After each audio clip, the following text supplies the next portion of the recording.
Hi hello friends, welcome to classic kitchen. இன்றைக்கி chicken idiyappam கொத்து எப்படி செய்யலாம் தான் பார்க்க போகிறோம்.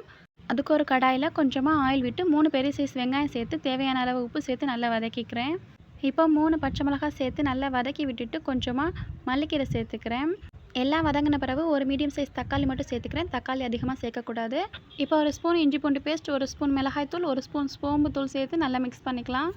நல்லா வதங்கின பிறகு நான் ஏற்கனவே குக் பண்ணி வச்சுருக்கேன் 1/4 கிலோ சிக்கன் தான் சேர்த்துக்க போகிறேன். நீங்கள் பீஃப் மட்டன் எதுனாலும் சேர்த்துக்கலாம், உங்கள் சாய்ஸ் தான். இப்போ நான் 4 முட்டையை இந்த மாதிரி உடச்சி ஊற்றிக்க போகிறேன். இப்போ முட்டை, சிக்கன், மசாலா எல்லாம் கம்பைன் ஆகிற மாதிரி நல்லா மிக்ஸ் பண்ணிக்கலாம். இப்போ நான் 7 பீஸ் இடியாப்பத்தை இந்த மாதிரி பிச்சு போட்டு வச்சுருக்கேன். அதை இதோட மிக்ஸ் பண்ணிடலாம்.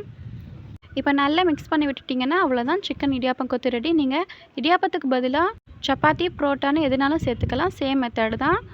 ஸோ ட்ரை பண்ணிவிட்டு மறக்காமல் சப்ஸ்கிரைப் பண்ணியிருக்கேன். இன்னும் ஒரு வீடியோவில் மீண்டும் சந்திக்கலாம்.